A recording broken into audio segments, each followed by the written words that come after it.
Mon père menace de vendre la maison de mes grands-parents parce que je refuse que ma demi-sœur emménage, mais il termine l'appel en pleurant. J'ai 30 ans, et j'étais à la moitié de mon café du matin quand mon téléphone a sonné. Le nom de mon père est apparu sur l'écran. Je savais qu'il ne fallait pas m'attendre à une conversation agréable, il n'appelait jamais juste pour prendre de mes nouvelles.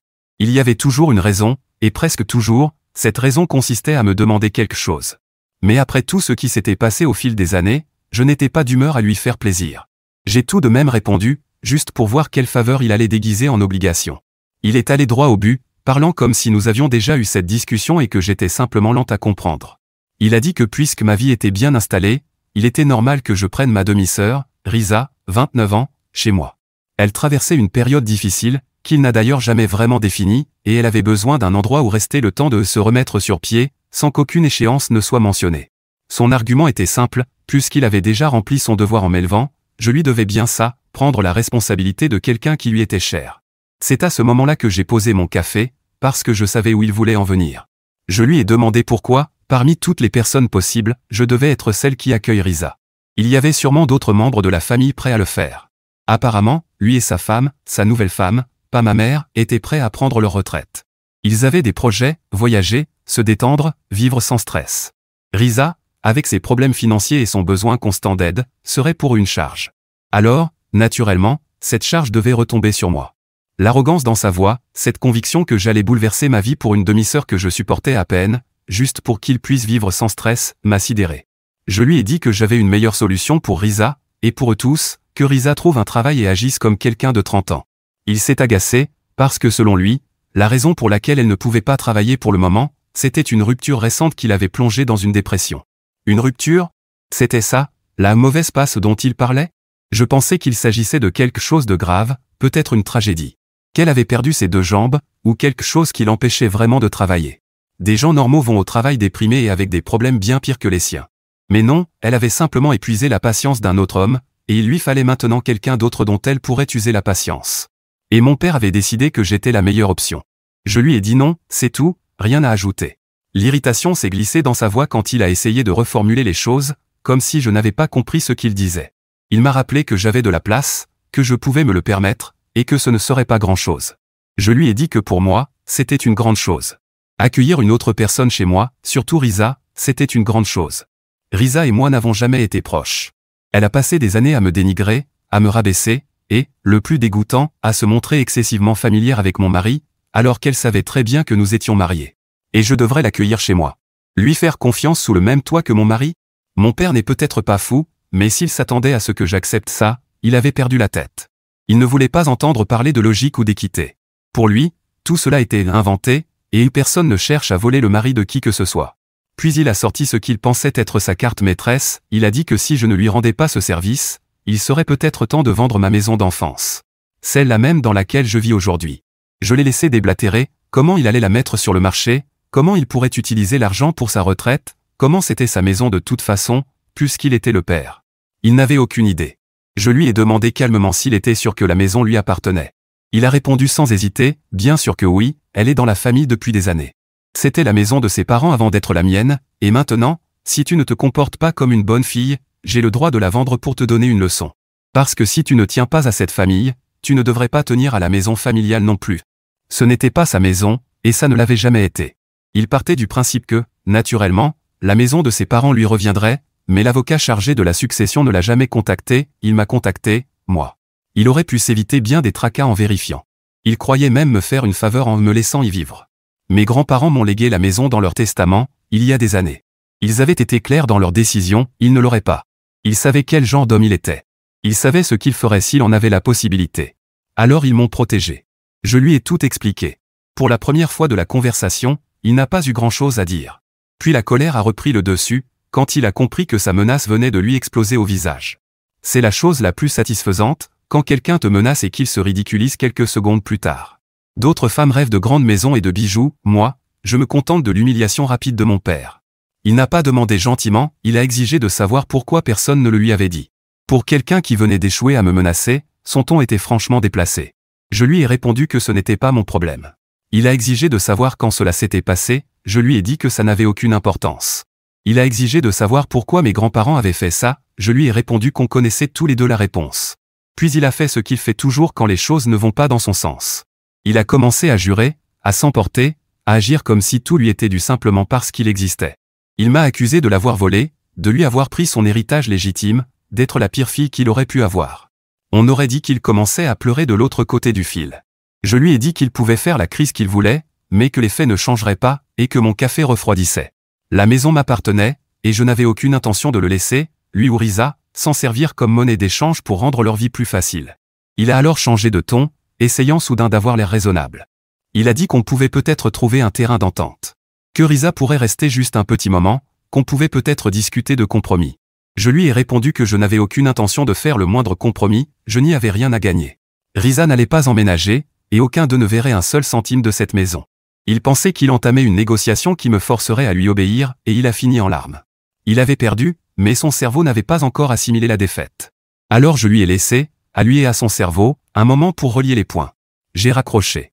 Après avoir raccroché, je me suis dit qu'il allait ruminer sa colère un moment. Peut-être qu'il prendrait quelques jours pour trouver un nouvel angle afin de me manipuler et obtenir ce qu'il voulait. Mais j'avais clairement sous-estimé à quel point il était désespéré. Parce que le lendemain matin, je me suis réveillé avec une avalanche de messages, non seulement de sa part, mais aussi de celle de Risa. Elle a eu le culot de m'écrire directement, me demandant si je l'avais personnellement offensé. Elle a dit que toutes nos différences pouvaient être réglées en parlant comme des gens civilisés. Elle a aussi ajouté qu'elle savait que je ne l'avais jamais vraiment apprécié, mais qu'elle espérait que je serais au moins assez digne pour l'aider en ces temps difficiles. Puis elle a révélé la véritable raison de son indignation, elle avait honte. Elle avait dit à tout le monde qu'elle allait emménager chez moi. Elle s'était vantée d'avoir une demi-sœur stable et généreuse, assez aisée pour l'aider. Et maintenant que j'avais refusé, elle se sentait humiliée. Pas de ma faute si tu as raconté à tout le monde que ta demi-sœur t'aimait alors que ce n'était pas le cas. J'ai ignoré ces messages, moi aussi. Mais alors que je commençais à profiter de ma journée, pensant que le pire était derrière moi, mon téléphone a de nouveau sonné. Cette fois, c'était la femme de mon père. Je ne lui parlais presque jamais. Nous n'étions pas proches, et nous préférions toutes les deux que les choses restent ainsi. Je ne l'ai jamais aimée, et elle non plus ne m'a jamais aimé, donc il était logique qu'on s'évite. J'ai décroché, déjà prête à entendre les absurdités qu'elle allait me servir. Et elle n'a pas déçu. Elle a commencé par une fausse inquiétude, disant qu'elle était préoccupée par les tensions que tout cela causait dans la famille, qu'elle comprenait que j'avais mes raisons, mais que je ne prenais peut-être pas en compte la situation dans son ensemble. Je lui ai demandé de quel plus grand tableau elle parlait, et c'est laquelle a laissé échapper la vérité. Elle a dit que si je ne faisais pas ce qu'il fallait et que je ne prenais pas Risa chez moi, cela rendrait les choses très difficiles pour mon père. Que, avec ses projets de retraite, toute cette histoire le stressait énormément. Que mon père voulait profiter de sa retraite, mais que cette situation le fatiguait et pouvait même déclencher une maladie.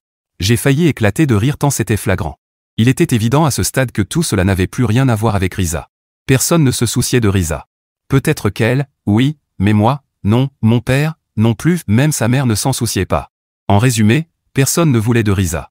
Ils essayaient juste de me la refiler parce qu'ils voulaient s'en débarrasser. Ils savent qu'elle est un parasite dont ils ne se débarrasseront jamais, et qu'elle va leur pomper la moindre énergie qu'il leur reste. Je leur ai demandé directement pourquoi, eux, ne voulaient pas que Risa vive avec eux, je voulais qu'ils le disent tout haut. Elle a hésité un instant avant de répondre que ce n'était pas une question de vouloir, mais de logique, puisque j'avais plus d'espace et plus de stabilité, il était tout simplement logique que je la prenne. Je lui ai dit que s'ils étaient si désespérés de se débarrasser de Risa, ils n'avaient qu'à lui trouver un appartement, le payer, et l'aider à se reprendre en main. Elle m'a interrompu, disant qu'ils n'étaient pas millionnaires et qu'ils devaient penser à leur retraite. Je lui ai répondu que je n'avais aucun intérêt à régler leurs problèmes, ni la moindre responsabilité à le faire. Que Risa n'était pas un chien errant qu'il fallait adopter, et qu'apparemment, elle allait finir à la rue si elle refusait de travailler pour son avenir. Et pour bien enfoncer le clou, je lui ai fait savoir que puisque mon père avait été si clair en disant qu'il vendrait la maison si je ne coopérais pas, j'avais justement réfléchi à la vendre moi-même. Elle m'a demandé ce que je voulais dire par là. Je lui ai répondu que je voulais dire exactement ce que j'avais dit. Si mon père était si pressé de profiter de la maison, peut-être que moi aussi. Sauf qu'au lieu de lui donner un seul centime, j'utiliserais l'argent pour déménager loin d'ici, quelque part où il ne pourrait pas me retrouver ni m'attendre quoi que ce soit. Elle a essayé de se rattraper, changeant soudain de ton. Elle a dit qu'ils avaient peut-être été un peu insistants et qu'on pouvait sûrement trouver un accord. Je lui ai répondu qu'il n'y avait rien à régler, puis j'ai raccroché. Je savais que mon père ne lâcherait pas aussi facilement. Et j'avais raison, car le lendemain, il s'est présenté chez moi, seul, mais pas vraiment. Quand j'ai ouvert la porte et que je l'ai vu là, je n'ai pas été surprise. Ce qui m'a surprise, c'est qu'il avait amené Risa. Elle se tenait légèrement derrière lui, les bras croisés, me lançant un regard noir comme si j'avais personnellement ruiné sa vie. Je ne les ai pas laissés entrer, et ils ne m'ont même pas salué. Mon père devait avoir répété son discours dans la voiture, car il a commencé aussitôt.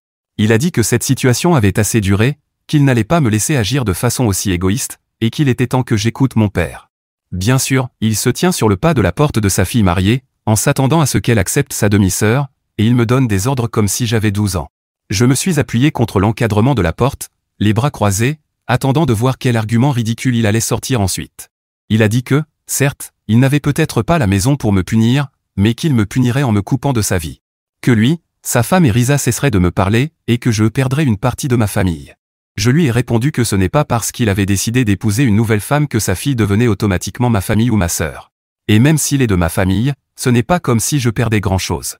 Je lui ai dit qu'elle était plus sa famille que la mienne, et que si c'était vraiment une famille, ils devraient prendre soin les uns des autres. Ses actes ne correspondaient pas à ses paroles.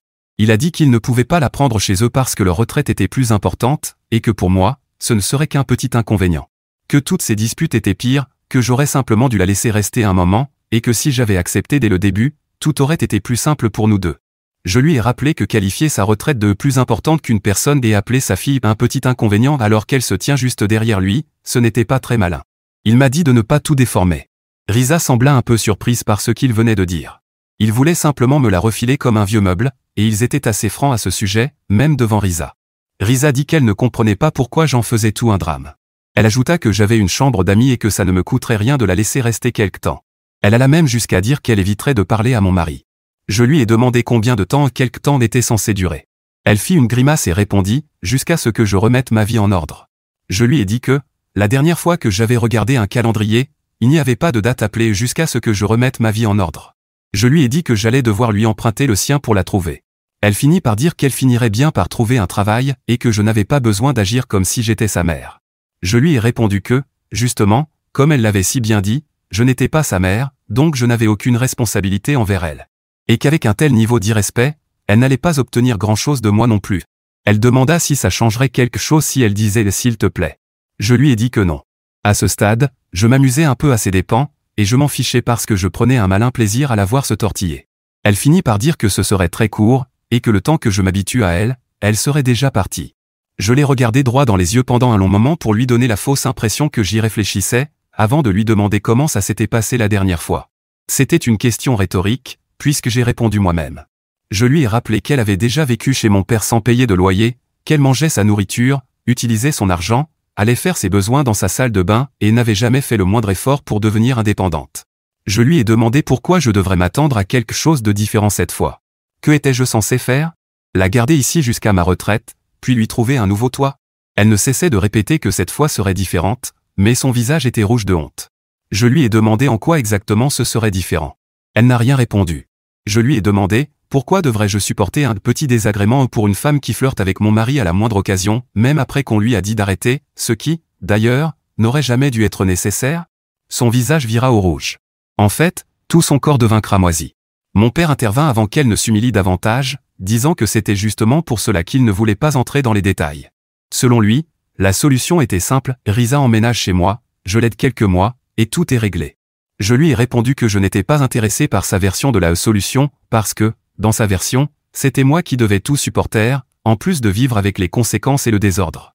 Il m'a dit qu'un jour, peut-être pas aujourd'hui ni demain, mais un jour, je le regretterai. Tout ça parce que ce n'est pas ce que font les bonnes personnes, et que le karma finirait par me rattraper. Je lui ai répondu que le karma faisait déjà son œuvre sur lui, parce qu'il veille sur les gens comme eux, les gens pleins de droits imaginaires et d'attentes sans limite. Le karma avait déjà frappé le jour où il m'avait appelé juste pour apprendre, par ma bouche, que la maison m'appartenait, et il pourrait même me bénir à nouveau, là, tout de suite, en me donnant le plaisir d'appeler la police pour lui offrir une retraite anticipée derrière les barreaux. Je lui ai dit qu'il aurait pu épouser une femme sans enfant, il y en a plein. Il a grogné que ce n'est pas comme ça que ça marche. Mon père bouillait de rage à ce moment-là, réalisant clairement que je ne céderais pas à sa volonté. Il m'a dit que je le regretterais, qu'un jour où j'aurais besoin de ma famille, je regretterais de ne pas avoir aidé Risa. Je lui ai demandé s'il pensait vraiment que j'appellerais lui ou Risa si j'avais besoin d'aide, parce que je préférerais encore appeler un tueur en série au milieu d'une nuit d'orage, seul, car il m'aiderait probablement plus que lui et sa famille, et j'ai même fait les guillemets avec mes doigts. Il allait répondre, mais j'ai refermé la porte et je suis parti vaquer à mes occupations. Je ne sais pas combien de temps ils sont restés là, mais des heures plus tard, quand j'ai dû sortir, ils étaient partis. Si la terre les avait engloutis, je n'en sais rien, au moins, la pelouse avait retrouvé son aspect normal. Voilà donc mon histoire avec les proches pleins d'exigence et d'arrogance. Après avoir lu tant d'histoires de ce genre, je savais que je devais écrire la mienne pendant qu'elle se déroulait encore. C'est étrange de devenir le protagoniste de ce genre d'histoire, mais au moins, ça te prépare. Lire ces histoires, c'est une sorte d'entraînement pour se préparer au pire. Certains se préparent à une apocalypse zombie, moi, je me prépare à une apocalypse de gens égocentriques et pleins de droits. Mise à jour 1. Je n'avais pas prévu de publier une mise à jour, mais je n'allais pas refuser un cadeau tombé du ciel, ni l'occasion d'agir à nouveau au nom du karma.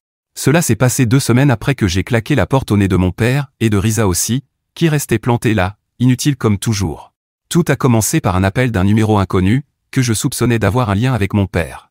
Une femme s'est présentée comme agente immobilière et m'a demandé si j'avais un moment pour parler de la vente de ma propriété. Sur le coup, j'étais confuse. La vente de ma propriété? Je n'avais pas mis ma maison en vente. Pas encore. Je lui ai dit qu'elle devait se tromper de numéro, mais elle hésita avant de me demander si j'étais bien la fille de mon père, et là, tout s'est éclairci. J'ai pris une grande inspiration et lui ai demandé ce que mon père lui avait raconté.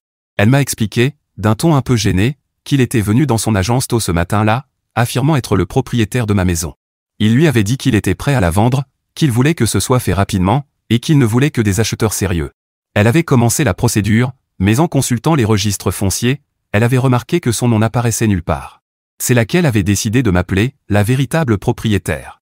Tout devenait enfin logique. Je lui ai demandé si elle avait déjà eu affaire à des gens aussi culottés. Elle a soupiré et dit que, malheureusement, certaines personnes pensent qu'elles peuvent tenter ce genre de coup. Je l'ai remerciée pour son appel et lui ai dit que j'allais m'en occuper, mais elle m'a retenu parce qu'elle avait encore quelque chose à me dire. Elle m'a expliqué que, si jamais je songeais à vendre, elle avait déjà plusieurs acheteurs intéressés par une propriété comme la mienne. Vu le quartier, les photos que mon père lui avait montrées, et la taille de la maison, elle était certaine que je pourrais obtenir un prix dans 2 fourchettes très avantageuses. Je lui ai dit que je n'envisageais pas encore de vendre, mais, par curiosité, je lui ai demandé à combien elle estimait ma maison. Quand elle m'a annoncé les chiffres, j'ai failli lâcher mon téléphone. La maison avait pris beaucoup plus de valeur que je ne l'imaginais. Si je la vendais maintenant, je pourrais toucher un joli chèque. Mon mari et moi envisagions déjà de déménager, et c'était exactement le genre d'argent qui rendait cela possible. En plus, montrer à mon père ce que j'avais obtenu pendant qu'il n'avait rien, c'était un bonus encore meilleur que l'argent lui-même. Et là, une idée m'est venue. J'ai dit à l'agente que si mon père voulait tellement vendre la maison, j'allais la vendre, mais pas de la façon qu'il imaginait. Elle a ri et m'a dit qu'elle m'enverrait les papiers immédiatement. J'aime travailler avec des gens qui détestent les personnes pleines de droits et d'exigences autant que moi. Et c'est logique, dans l'immobilier, il doit y en avoir beaucoup. Des gens qui pensent que leur maison vaut plus qu'elle ne vaut réellement, ou qui veulent acheter de belles maisons dans de beaux quartiers pour presque rien. Ainsi, mon père venait de creuser sa propre tombe. Une tombe qui allait me rapporter beaucoup d'argent et dans laquelle j'allais l'enterrer, au sens figuré. Je n'ai parlé de la vente à personne, sauf à mon mari au début. Lui, évidemment, m'a soutenu. Il était ravi, c'est lui qui voulait déménager le premier, et tout s'alignait parfaitement. Mise à jour 2. 2 mois plus tard, j'avais plusieurs offres sérieuses sur la table. L'agente s'est occupée de tout à la perfection, et avant même que je ne m'en rende compte, j'étais à une table de signature en train de paraffer les documents finaux. Et voilà, la maison ne m'appartenait plus. Et le meilleur dans tout ça? J'avais déjà organisé notre déménagement vers une maison plus grande, plus moderne, dans une toute autre ville, là où ni mon père ni Risa n'avaient la moindre connexion. C'était parfait. L'agence était vraiment excellente. Il faut dire que la maison que j'ai vendue se trouvait dans un emplacement de premier choix. Ce n'est qu'une fois tout finalisé que j'ai décidé d'en informer mon père. Je lui ai envoyé un message bref pour lui dire que, puisqu'il était si désespéré de vendre ma maison, j'avais réalisé son souhait. Juste après, je lui ai envoyé un selfie à côté d'un papier où figurait le prix de vente. Et là, le chaos a éclaté. Moins d'1 heure plus tard, mon téléphone n'a plus arrêté de sonner, d'abord mon père, puis Risa, et même ma belle-mère. Ils étaient désespérés et avaient beaucoup de choses à dire. Chaque message resté sans réponse rendait le suivant plus furieux et plus hilarant. Je ne comprends pas pourquoi ils sont comme ça, c'était l'idée de mon père à la base. Je n'ai fait que réaliser son souhait, sauf que l'argent est allé dans ma poche. Puis mon père est venu frapper à ma porte, furieux, parce qu'apparemment il s'attendait encore à ce que je revienne à la raison et que je ne le fasse pas. Il s'attendait à ce que je réalise mon erreur. Mais je l'ai remercié, car grâce à sa tentative stupide de mettre la maison sur le marché dans mon dos, j'avais découvert sa vraie valeur, et il m'avait poussé à la vendre. J'ai même feint l'enthousiasme en le remerciant de m'avoir aidé à franchir le premier pas. Il m'a accusé de l'avoir trahi, poignardé dans le dos, d'avoir détruit la famille, ruiné son avenir, bref, tout le répertoire habituel. Risa, qui attendait dans la voiture, est sortie précipitamment, on aurait dit qu'elle s'apprêtait à me frapper. Mais quand elle a vu que je ne reculais pas, au contraire, que je faisais un pas vers elle, elle a compris que si elle voulait m'intimider, Il faudrait qu'elle soit prête à aller jusqu'au bout. Alors elle s'est figée sur place et s'est mise à hurler de rage. Pendant qu'elle criait, j'ai sorti mon téléphone et commencé à composer le numéro de la police. Quand ils ont répondu, j'ai dit « Oui, j'ai un problème ici avec mon père et ma belle-sœur. Ils sont agressifs et refusent de quitter ma propriété. J'ai peur que la situation dégénère. » L'opératrice m'a répondu que des agents allaient arriver sous peu. Mon père m'a dit que je faisais une erreur, puis il a attrapé Risa et l'a ramenée jusqu'à la voiture. Je ne comprends pas mon père, il a menacé de vendre la maison au début, et maintenant que je l'ai fait à sa place, il est en colère. Comme il le disait lui-même, peut-être que ma vente lui cause quelques petits désagréments, mais bon, des détails à discuter. Quand je ne fais pas ce qu'il veut, il se fâche, quand je fais ce qu'il veut, il se fâche aussi. Qui peut le comprendre? Mise à jour 3. Nous avons emménagé dans notre nouvelle ville, dans notre nouvelle maison. Il reste encore des choses à décorer, quelques cartons à déballer, et nous ajoutons peu à peu notre touche personnelle, mais ça commence déjà à ressembler à un vrai foyer. Vous savez? Au début, ça paraît étrange, mais à mesure qu'on s'approprie l'endroit, il commence à vraiment nous appartenir. Et en plus, ça donne l'impression d'un repère secret que seules quelques personnes connaissent. Ce qui est exactement le cas, puisque mon père, ou quiconque lié à lui, n'a aucune idée d'où nous sommes. Et ceux qui le savent ont interdiction de lui dire. J'ai laissé mon père derrière moi, et il a dû reporter sa retraite jusqu'à ce que les choses s'arrangent. Je suis contente de ne pas avoir eu besoin d'apprendre à utiliser un nouveau calendrier, je laisse ça à lui. Il doit continuer à travailler, malgré son âge de départ à la retraite. Mais s'il veut éviter que Risa se retrouve à la rue, il va devoir patienter encore un peu. Mise à jour 4. Mon père, lui, est enfin parti se coucher, parce qu'il est tard dans son fuseau horaire. Sa retraite professionnelle, en revanche, devra encore attendre, et au rythme où vont les choses, elle risque d'attendre longtemps. Je vais vous raconter ce qui s'est passé entre Risa et mon père, et ensuite vous me direz en commentaire ce que vous en pensez, je lirai tout. Mes parents avaient décidé de garder Risa comme s'il s'agissait d'un chiot errant. Apparemment, ça ne les dérangeait pas, mais au final, ils ont fait leur devoir familial. Tant mieux pour eux, j'imagine. Ils ont cherché des solutions pendant que Risa se remettait sur pied, ce qu'elle n'a pas fait en plus de 7 mois, et ils ont essayé de jongler entre le travail et un peu de plaisir. Alors mon père a utilisé ses cartes bancaires pour réserver un voyage international de 3 semaines, histoire de profiter un peu de la vie. Il avait dû se résigner à l'idée qu'il ne pouvait pas encore prendre sa retraite, et c'était sans doute le plus proche qu'il pouvait espérer de ses vieux jours. Ils sont donc partis, en plein pendant l'anniversaire de Risa. Et Risa, l'adulte de 30 ans qui voulait fêter comme une ado de 15 ans, a organisé une fête dans la maison de ses parents sans supervision, et a invité beaucoup de monde. Des gens qu'elle connaissait et d'autres qu'elle ne connaissait pas. Parmi eux, des voleurs qui, quelques jours après la fête, ont cambriolé la maison pendant que Risa était sortie et ont pratiquement tout volé. Je suppose qu'ils étaient à la fête et qu'ils ont simplement fait un petit repérage, car tout donnait l'impression d'un coup bien préparé. Mon père a dû écourter son voyage d'une semaine, payer pour avancer son vol retour, et revenir pour découvrir que presque tout avait disparu. Ils ont déposé plainte, mais il n'y avait ni caméra ni preuve. Après cela, ils ont forcé Risa à se débrouiller par elle-même en la mettant dehors. Ou plutôt, dehors de ce qu'il restait de la maison. D'après ce que je sais, remplacer tout ce qui a été volé coûtera environ 25 000 $, ce à quoi s'ajoutent les 15 000 $ du voyage mis sur les cartes, les 5 000 $ pour les billets de retour achetés à la dernière minute, plus les autres dégâts matériels, bref, mes parents ont maintenant des ennuis financiers. À ce stade, ils ont essentiellement échangé Risa contre des dettes. Je ne sais pas où Risa vit maintenant, et honnêtement, je m'en moque. Je publie juste cette mise à jour parce que je sais que c'est exactement le genre de tournant que j'aimerais lire dans l'histoire de quelqu'un d'autre. Je suis simplement heureuse de ne pas être celle qui s'est fait cambrioler, et encore plus heureuse que ce soit mon père.